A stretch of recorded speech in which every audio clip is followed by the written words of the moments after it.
For your corner covering the races you decide, you are once again now taking a live look at Charlotte, North Carolina and the Democratic National Convention. This is day 2 of the 3-day event. We are joined on the phone this evening by Tremel Gomes, who is the news director for Florida Public Radio Station WFSU. He is in Charlotte tonight. Tremel, we know that you were in Tampa last week for the Republican National Convention. What are some of the differences in the atmosphere between the DNC and the RNC? Well, the difference is, thanks for having me, by the way, the difference is so far that I see is the passion in the room, like, you know, compared to the RNC to the DNC. It's a lot more vibrant. People are up there moving about. And, yeah, so far so good. That's the most obvious difference. What I see that is the same is that the Hispanics, they're getting the spotlight both from the RNC and the DNC. Keynote speakers, both. From the RNC, you had U.S. Senator Marco Rubio. Here in Charlotte, you had Julian Castro, the San Antonio area. So Hispanics are playing they're getting the spotlight here in this election.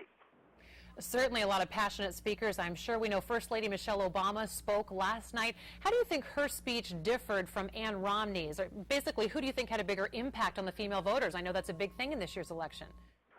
Well, from just gauging from the crowd and the reaction, Michelle Obama knocked it out of the park, without question. She commanded the audience. Everyone stood up.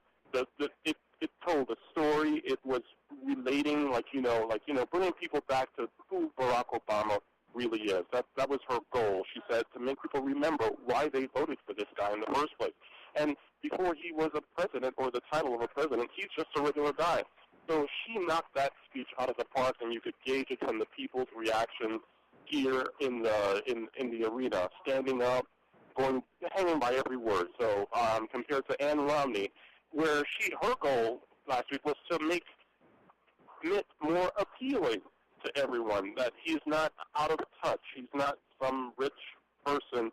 So it was a stark difference between, where Ann Romney had a whole lot on her plate to do. She tried to accomplish a lot in her speech, where Michelle just had to stand up and remind, and she knocked it out of the park again. Giving the softer side, you could say. Now, we know that Bill Clinton is taking the stage tonight there at the DNC in Charlotte. What are some of the expectations of his speech?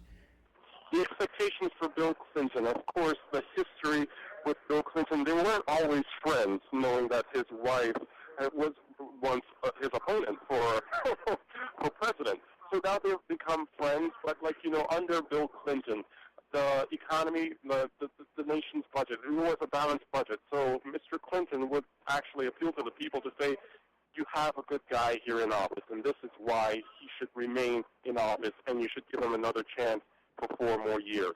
So everyone's looking forward to Bill Clinton's speech. That's all I'm hearing as I walk around and I interview people around. They're all anticipating hearing what Bill Clinton, a celebrity, a star in his own right, what he will have to say as he addressed the American public. A lot of anticipation. Thank you so much, Tremel Gomes. We'll be watching tonight, and good luck out there. Thank you so much for joining us.